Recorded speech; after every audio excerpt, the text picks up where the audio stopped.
Hi friends, welcome to கடாய் சமையல். இன்றைக்கி நம்ம கோவக்காய் வறுவல் எப்படி செய்கிறதுன்னு தான் பார்க்க போகிறோம். இது ரொம்பவே குயிக்காகவும் ரொம்பவே டேஸ்டியாகவும் செஞ்சு முடிச்சிடலாம். அது எப்படி பண்ணுறதுன்னு பார்க்குறதுக்கு முன்னாடி நம்ம சேனலை இப்போ தான் ஃபர்ஸ்ட் டைம் பார்க்குறீங்கன்னா மறந்துடாமல் சப்ஸ்கிரைப் பண்ணிக்கோங்க. அண்ட் கூடவே உள்ள பெல் சிம்பலையும் கிளிக் பண்ணிக்கோங்க.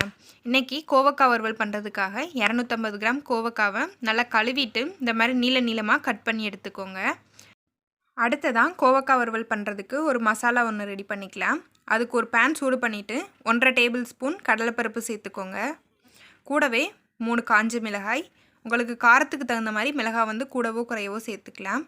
ஒரு 5 பல் பூண்டு. இதை எண்ணெய் எதுவுமே ஊற்றாமல் நல்லா வாசம் வர வரைக்கும் வறுத்தெடுத்துக்கலாம். இப்போது கடலைப்பருப்பு நல்லா வறுபட்டுருச்சு. அடுத்ததாக ஒரு 2 டேபிள் ஸ்பூன் தேங்காய் துருவலை கூட சேர்த்துட்டு அந்த ஹீட்லேயே நல்லா ஒரு தடவை வதக்கி விட்டுட்டு ஸ்டவ் ஆஃப் பண்ணிக்கலாம். இதை நல்லா ஆற வச்சுட்டு மிக்சி ஜாரில் சேர்த்துட்டு தண்ணி எதுவுமே ஊற்றாமல் நல்லா கொரப்பாக பவுடர் பண்ணி எடுத்துக்கோங்க. அடுத்ததாக கோவக்காய் வறுவல் செய்கிறதுக்காக ஒரு பேனில் தேவையான அளவு எண்ணெய் சூடு பண்ணிக்கலாம். எண்ணெய் நல்லா சூடானதுக்கப்புறமா 1 டீஸ்பூன் கடுகு, கூடவே 1 டீஸ்பூன் சோம்பு, இது ரெண்டுமே நல்லா பொரிஞ்சதுக்கப்புறமா நம்ம கட் பண்ணி வச்சுருக்கிற கோவக்காயை கூட சேர்த்துக்கலாம். கோவக்காய் சேர்த்துட்டு இதுக்கு தேவையான அளவு உப்பு சேர்த்துக்கலாம். உப்பு சேர்த்து வதக்கும்போது கோவக்காய் சீக்கிரமாகவே வதங்கிடும். இதை ஒரு 5 நிமிஷத்துக்கு எண்ணெயிலே நல்லா வதக்கி விட்டுக்கலாம்.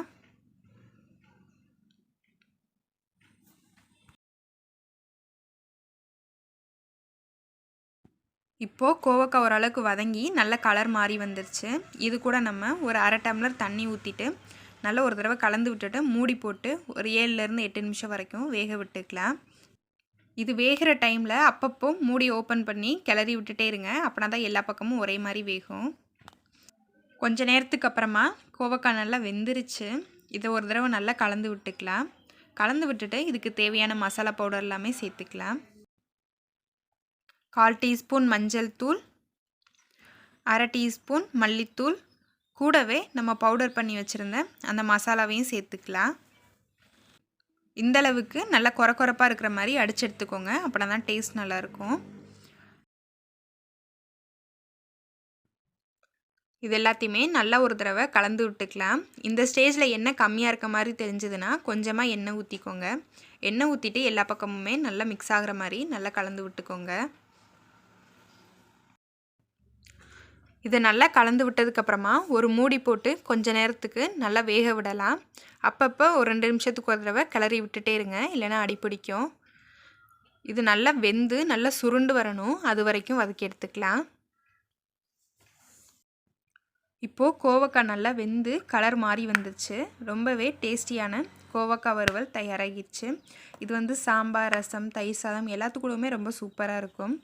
கண்டிப்பாக நீங்களும் இதே மாதிரி ட்ரை பண்ணி பாருங்கள். ட்ரை பண்ணி பார்த்துட்டு எப்படி இருக்குங்கிறத கமெண்ட்ஸில் சொல்லுங்கள். இந்த வீடியோ பிடிச்சிருந்தால் லைக் பண்ணுங்கள், ஷேர் பண்ணுங்கள். மறந்துடாமல் கடாய் சமையலை சப்ஸ்கிரைப் பண்ணிக்கோங்க.